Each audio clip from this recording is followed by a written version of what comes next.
ክቡር ጠቅላይ ሚኒስትር ዶክተር አብይ አህመድ ሁላችሁም እንኳን በሰላም መጣችሁ።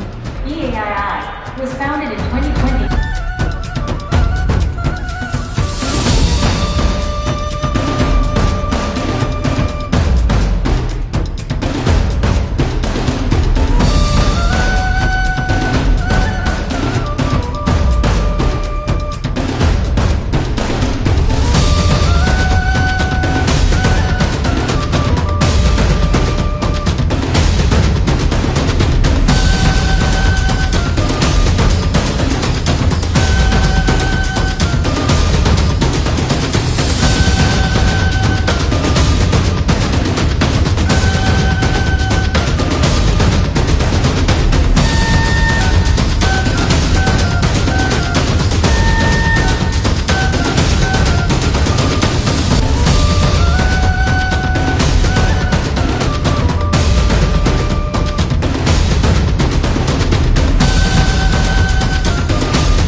እጅግ አስደማሚ ስራ ነው።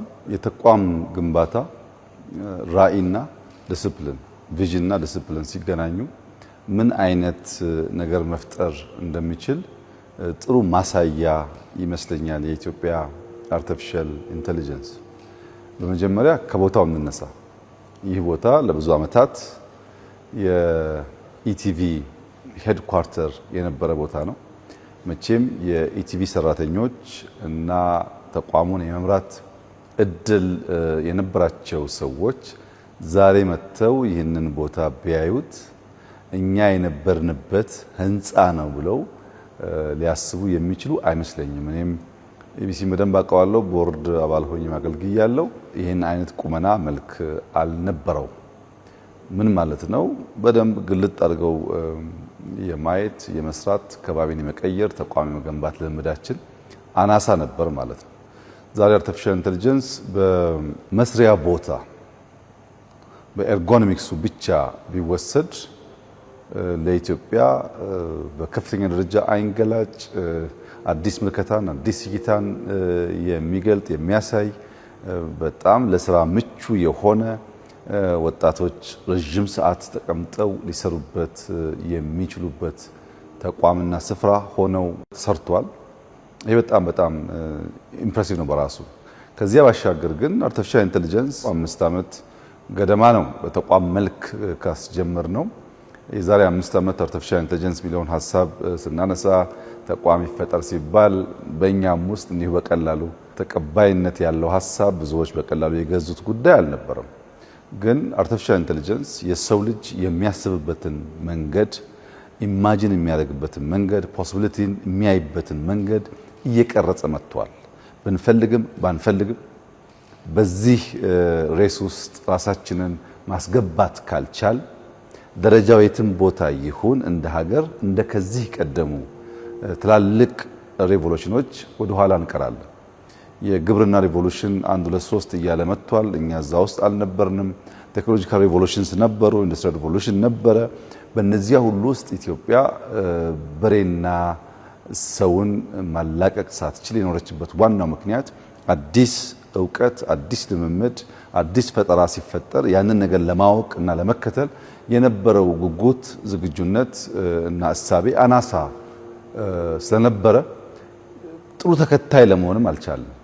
ለመተካከል ሳይሆን ጥሩ ተከታይ ለመሆንም በእጅጉ የቀረን ነበር። አሁን ተቀይሯል ሁኔታው።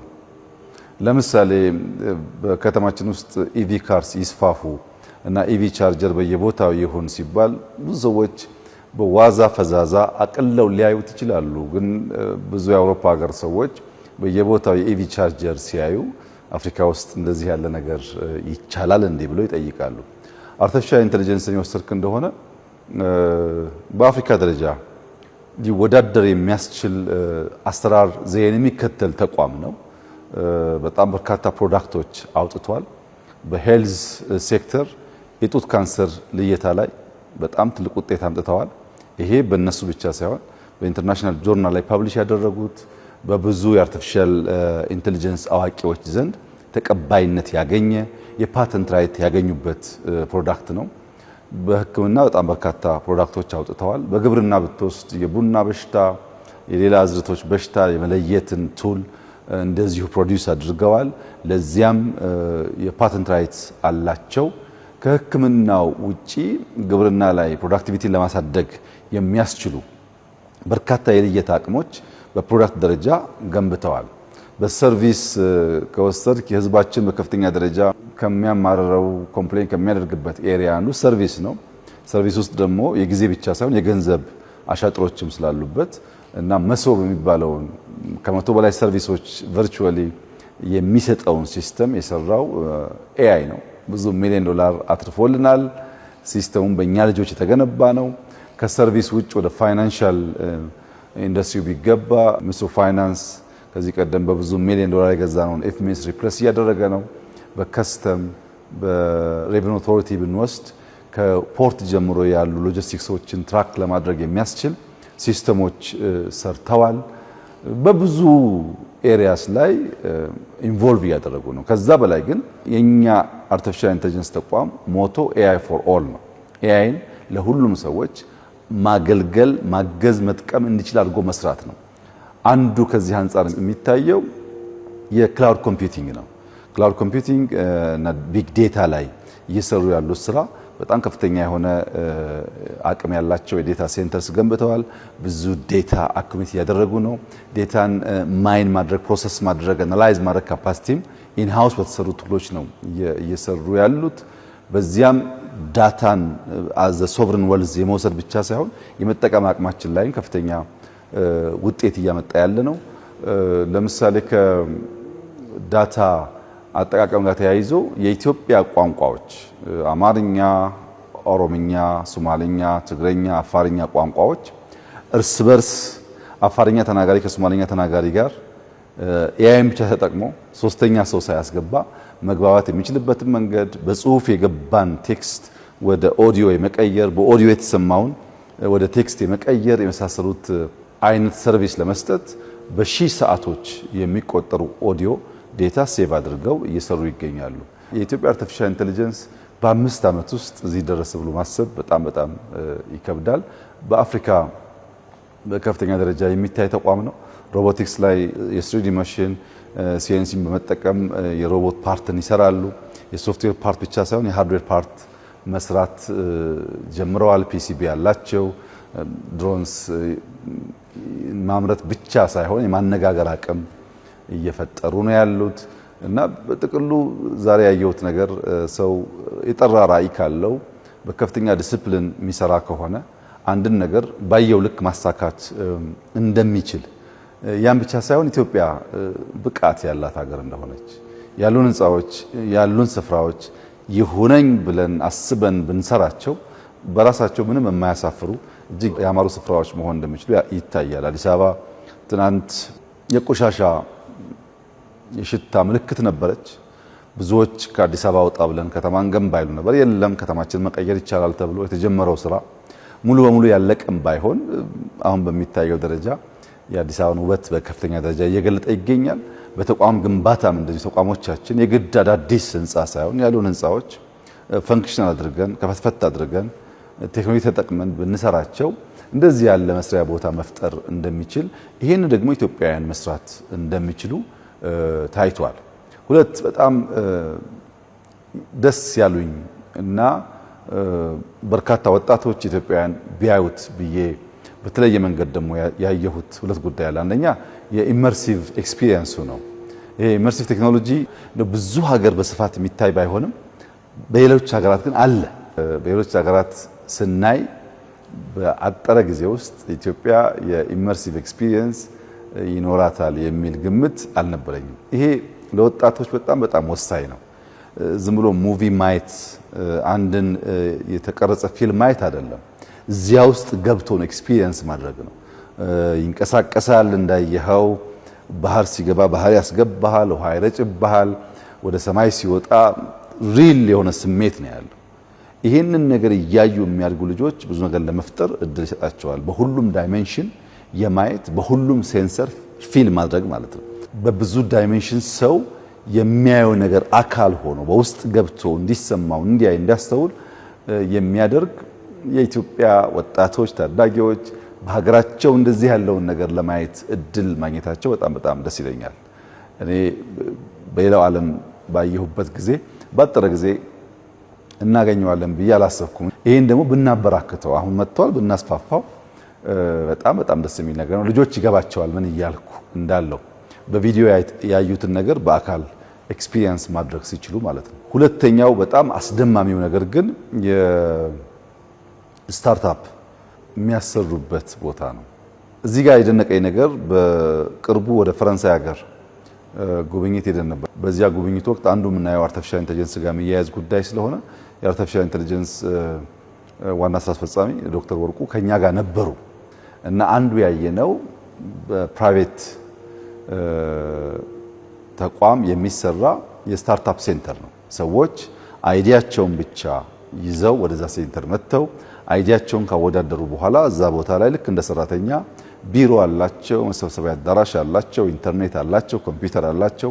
2 ወር 3 ወር የተሻለ ልምድና እውቀት ባላቸው ሰዎች እየታገዙ ያንን ያልጠራ አይዲያ ወይም በደንብ ያልተቀረጸ ሀሳብ ወደ ተሟላ ፕሮጀክት ከቀየሩት በኋላ ያ ፕሮጀክት ደግሞ በደንብ እንዲወለድ ከፕራይቬት ሴክተር ጋር እዛው እያሉ ያገናኟቸዋል። አንድ ሰው ሀሳብ ብቻ ይዞ መጥቶ ተሰንዶ ፕሮቶታይፕ ሰርቶ ተሞክሮ ከውጭ ኢንዱስትሪ ጋር ተገናኝቶ ይወጣል፣ ግራጁዌት ያደርጋል።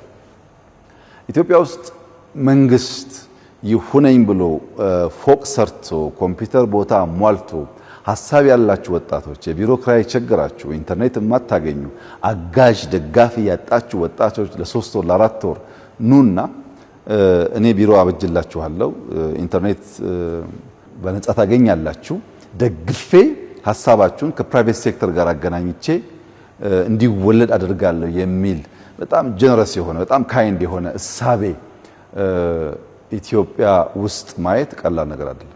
ወጣቶች እንዲህ ያለውን ሀሳባቸውን ይዘው መጥተው ታግዘው ከኢንዱስትሪ ጋር አገናኝተን ሀሳቦቻቸው ሳይሞቱ ሳይጨነግፉ ተወልደው ወደ ቢዝነስ እንዲያድጉ የሚያስችል ኢንቫይሮንመንት በኤአይ መፈጠሩ በጣም ኢምፕሬሲቭ ነው። ከ200 ሰው በላይ አይታችኋል፣ ወጣቶች ሰብስበዋል። እነዚህ ልጆች ከዚህ ከ200 ውስጥ 50 ሰው ተሳክቶለት ፕሮጀክቱ ቢወጣ ከ50 ሰው 10 ሰው የራሱ ኩባንያ ቢፈጥር ከሆነ ዓመት በኋላ ወደ ዩኒኮርን ቢያድርግ ቢሊየነርስ እንፈጥራለን ማለት ነው። መንግስት ይሁነኝ ብሎ አስቦ ትውልድ ላይ መስራት እንዳለበት የሚያመላክት የሚጨበጥ ነገር ነው። በመንግስትና በግለሰቦች በመንግስትና ሀሳብ ባላቸው ሰዎች በሚፈጥሩ ሰዎች መካከል ያለው ግንኙነት በትምህርት ቤት ውስጥ ማለፍ ብቻ መሆን የለበትም። ትምህርት ቤት የራሱ የሚሰጠው ቤዚክ እውቀት አለ። ከዚያ ባሻገር ግን የተለየ ታለንት ያላቸው ሰዎች እየታገዙ ሀሳቦቻቸው እንዲወለዱ ማድረግ ከቻል ኢትዮጵያ ውስጥ በጣም በርካታ ሀሳቦች፣ በጣም በርካታ ስራዎች፣ ኩባንያዎች ይፈጠራሉ ማለት ነው። እንግዲህ አንድ መታረም ያለበት እሳቤ አለ። አፍሪካ ውስጥ ወይም ኢትዮጵያ ውስጥ አንድ ነገር ጀምሮ መጨረስ አይቻልም። ከፍ ያለውን ጉዳይ እኛ መግባት አይገባንም። ትላልቁን ነገር ሌሎቹ መተው አለብን የሚባል ፕሪኮንሲቭድ ኖሽን አለ። ዳ ፕሪኮንሲቭድ ኖሽን አትችሉም፣ አትሞክሩት፣ ለእናንተ አይገባችሁም የሚል በታችነት የመነጨው ሀሳብ ትክክለኛ አይደለም። የኢትዮጵያ ሕዝብ አብዛኛው ወጣት ነው።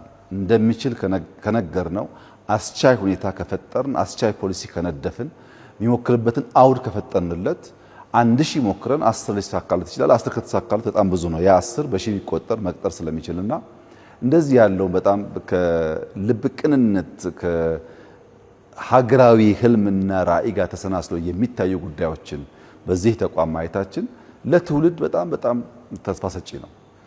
መተው ተምረው ሞክረው አይተው የወጡ ልጆች ተራ ሰዎች አይደሉም። በእርግጠኝነት በቻይናም በመካከለኛው ምስራቅም በአውሮፓም በርካታ የኤአይ ተቋማት የማየት እድል አግኝቻለሁ። የኛ ኤአይ ያለበት ደረጃ የሚናቅ አይደለም። ጠቅላላ አቅሙም አይናቅም። ይዞታውም አይናቅም።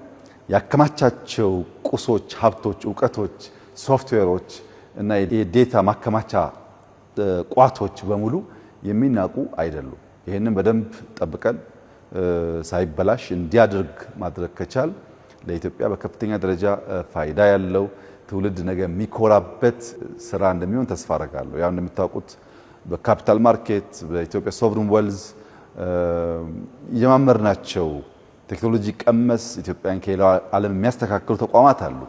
የኤአይ ፍጥነትና እድገት ግን ከነዚያ ሁሉ አንጻር ሲታይ በጣም የሚያረካ ሆኖ አግኝቼዋለሁ። ሁላችንም ትምህርት ሰጪ ነው። ይህ ስራ እንዲሳካ የዚህ ተቋም አመራሮች፣ ሰራተኞች፣ ደጋፊ አካላት መቼም ጠንካራ ስራ እንደሰሩ ራሱ ፍሬው ይናገራል። ይህንን ቦታ ከሰጠናቸው ዓመት ባልሞላ ጊዜ ውስጥ እንደዚህ ያለውን ድንቅ ስራ የሰሩ ሁሉም እጆች ይባረኩ። የደገፉ ግለሰቦች፣ ኩባንያዎች፣ ሀገራትም ካሉ ለነሱ ሁሉ ምስጋናችን ከፍ ያለ ነው እና እንበርታ፣ እንስራ። በስራ በድካም ብቻ ነው የተሟላ ውጤት ልናመጣ የምንችለው።